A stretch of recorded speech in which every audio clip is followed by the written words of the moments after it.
12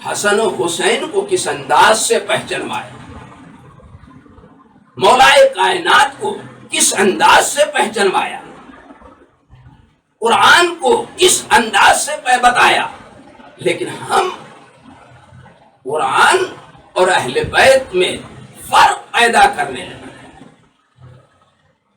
اہل بیت کی عظمت پیغمبر نے منبر پہ حسین کو اٹھایا اور اٹھا کے بتایا ہذا حسین الفارق، یہ میرا حسین ہے، اسے پہچانو. کبھی نبی نے فرمایا الحسن والحسین سیدہ شباب اہل الجنہ، حسن اور حسین جوانان جنت کے سردار ہیں. کبھی نبی نے فرمایا حسین منی وانا من الحسین، حسین مجھ سے ہے اور میں حسین سے ہوں. کبھی نبی نے پہچنوایا ان الحسین مصباح الہدی وسفینۃ النجاۃ، حسین نجات کی کشتی ہے، حسین نجات کا چراغ ہے. اور نبی نے اس کے بعد یہی نہیں بلکہ عمل کر کے بھی پہچنوایا، ناقہ بن کے پہچنوایا، سجدے کو طول دے کر پہچنوایا اور دنیا کو آواز دی یاد رکھو اگر تم نے حسین کو نہیں پہچانا، تم نے حسن کو نہیں پہچانا تو نہ تمہاری نماز قابل قبول ہوگی نہ تمہارا سجدہ قابل قبول. یہی وجہ ہے کہ نبی نے قول کے ذریعے سے بھی پہچنوایا، عمل کے ذریعے سے بھی پہچنوایا. آپ نے دیکھا کہ نبی فاطمہ زہرا سلام اللہ علیہا کے در پہ سب سے پہلے اگر کہیں جا رہے ہیں تو پہلے فاطمہ کے در پہ آ کے سلام کرتے ہیں، اور جب واپس آتے ہیں تو سب سے پہلے فاطمہ کے دروازے پہ آ کے سلام کرتے ہیں. فاطمہ جب بزم میں آتی ہے تو اب کھڑے ہو کر تعظیم کے لیے کھڑے ہو جاتے ہیں، اپنے دوست سے ردا اتار کر فاطمہ کے لیے بچھا دیتے ہیں اور آواز دیتے ہیں پہچانو فاطمہ کی عظمت کیا ہے، فاطمہ کا مقام کیا ہے. دنیا والوں ذرا دیکھو تو صحیح کہ جارے انبیاء جس کی تعظیم کرتے ہیں اسے ختم المرسلین کہتے ہیں، اور جس کی تعظیم فاطمہ کی اور جو فاطمہ کی تعظیم کرتا ہے اسے ختم المرسلین کہتے ہیں. یعنی آپ پہچانے کہ نبی کی عظمت یہ ہے کہ جس کی تعظیم پورے انبیاء کرتے ہیں، لیکن وہی نبی جب فاطمہ آ جاتی ہے تو ان کی تعظیم کے لیے کھڑے ہو جاتے ہیں. لیکن عزیزو دنیا والوں نے نبی کے قول کو نہ پہچانا، نبی کے عمل کو نہ پہچانا، نبی کی سیرت کو نہ پہچانا، اور ادھر نبی کی آنکھ بند ہوئی، ادھر نبی کی آنکھ بند ہوئی، ادھر فاطمہ زہرا کے دروازے پہ آگ اور لکڑیاں جمع ہو گئی. فاطمہ زہرا کے دروازے پر آگ اور لکڑیاں جمع ہو گئی اور آواز دی جانے لگی ابو الحسن کو گھر سے باہر نکالو ورنہ ہم اس گھر میں آگ لگا دیں گے. شہزادی دروازے کے پیچھے آ جاتی ہیں اور آنے کے بعد کہتی ہے کیا تم اس گھر میں آگ لگاؤ گے جس میں میرے چھوٹے چھوٹے بچے حسن و حسین ہیں؟ آواز دی ہاں ہم اس گھر میں آگ لگا دیں گے. اور یہ کہہ کر دروازے میں آگ لگا دی گئی، دروازہ جلا دیا گیا. جلتا ہوا دروازہ شہزادی کے پہلو پہ گرا، پہلو شکستہ ہوا، محسن کی شہادت ہوئی، علی کے گلے میں رسی کا پھندا ڈالا گیا، کھینچتے ہوئے باہر لے آیا گیا. لیکن فاطمہ کو جب ہوش آیا، فاطمہ گھر سے نکلی، یہ کہتے ہوئے نکلی اخلو ابوالحسن کو چھوڑ دو ورنہ میں سر کے بال بکھرا دوں گی. میں کہوں گا شہزادی سر کے بال نہ بکھرائیے گا، اس لیے کہ ایک دن وہ آئے گا سن 61 ہجری کا محرم ہوگا، 10 تاریخ ہوگی حسین کی شہادت کے بعد، عائشہ و اقربا کی شہادت کے بعد 11ویں محرم کو ارے آپ کی بیٹیوں کے سروں سے چادریں چھینی جائیں گی، آپ کی بیٹیوں کے بازوؤں میں رسن باندھی جائیں گی. جزاؤکم ربکم خیر الجزا۔ ہاں عزاداران حسین، آج نمی محرم ہے، شب عاشور، عبادتوں میں مصروف ہیں۔ حسین کے چاہنے والے اپنے اپنے خیموں میں ہیں، اپنے اپنے خیموں میں عبادتوں میں مصروف ہیں، اور بیویاں اپنے خیموں میں عبادت میں مصروف ہیں کہ ایک مرتبہ شہزادی زینب کہتی ہے، اے میرے ماجائے حسین، اے میرے ماجائے حسین، آپ نے اپنے اصحاب کو آزما لیا ہے، آپ نے اپنے اصحاب کا امتحان لے لیا ہے۔ امام مظلوم کربلا نے آواز دی، ہاں بہن، ہاں بہن، ہم نے اپنے اصحاب کو آزما لیا، ہم نے ان کا امتحان لے لیا۔ عزادارو غضب ہو گیا۔ ایک امام کا چاہنے والا تھا جس کے کان میں یہ آواز پہنچ گئی، ارے وہ دوڑا ہوا خیمے میں آیا اور اپنے ساتھیوں سے کہنے لگا، ارے تو غضب ہو گیا، ارے شہزادی ہمارا امتحان لیکن ہمارے امتحان کو کہہ رہی تھی۔ بس عزادارو یہ سننا تھا، امام کے چاہنے والے ننگی تلواریں لیے ہوئے زہرا جناب ثانی زہرا کے خیمے کے در پہ آ گئے۔ آواز دی، شہزادی اگر آپ حکم دیں ہم اپنے ہاتھوں سے اپنی گردن۔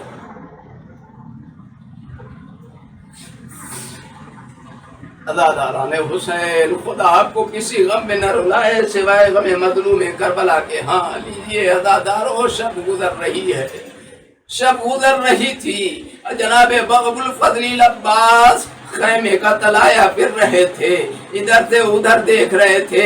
کیا دیکھا؟ ایک خیمے سے رونے کی آواز آ رہی تھی۔ اب جو جناب ابو الفضل العباس اس خیمے میں پہنچے، ارے کیا دیکھا؟ کس ام کلثوم، علی کی بیٹی ام کلثوم آنسو بہا رہی ہے۔ جناب ابو الفضل العباس ارے دو دانو ہو کے بہن کے سامنے بیٹھے، آواز دی، شہزادی، ارے شہزادی آپ کے گریے کا سبب کیا ہے؟ آپ کے رونے کا سبب کیا ہے؟ آواز دی، میرے بھیا عباس، ارے میرے بھیا عباس، ارے لیلا علی اکبر کو سنوار رہی ہے، میری بہن زینب اولو محمد کو سنوار رہی ہے، علی رباب علی اصغر کو سنوار رہی ہے۔ ہر ایک تلقین کر رہا ہے کل قربانی کا دن ہے، اپنی اپنی جان کو، کوئی کہہ رہا ہے اپنے باپ کے اوپر اپنی جان قربان کر دینا، کوئی کہہ رہا ہے اپنے ماموں پر اپنی جان قربان کر دینا، کوئی کہہ رہا ہے اپنے چچا پر اپنی جان قربان کر دینا، مگر ہائے بھیا عباس، ارے میری کوئی اولاد نہیں ہے،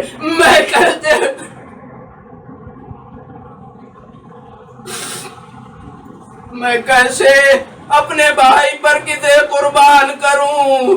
جناب ابو الفضل العباس نے ہاتھوں کو جوڑا، آواز دی، بی بی ارے گھبرائیے نہیں، یہ غلام آپ کا حاضر ہے، آپ اپنی طرف سے اپنے بھائی پر قربان کر دیجئے گا۔ ہاں عزادارو، صبح عاشور نمودار ہوئی، جناب مظلوم کربلا نے آواز دی، اے میرے لال علی اکبر اذان دو۔ علی اکبر نے آواز دی، بابا بابا میں چاہتا ہوں میری آخری اذان کی آواز، ارے میری بہن سغرا مدینے میں سن لے، بس یہ سننا تھا۔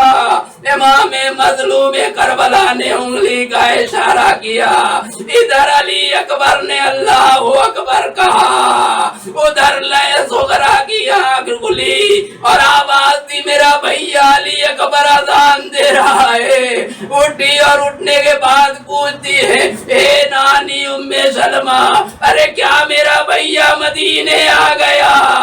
لیجیے عزادارو، علی اکبر کی اذان ختم ہوئی اور یہی علی اکبر کی اذان آخری اذان اسے صغرا نے سنا، اس کے بعد علی اکبر کی آواز نہ سنی اور یہ انتظار کرتی رہ گئی میرا بھیا مجھے لینے آئے گا، لیکن علی اکبر نہیں پہنچے۔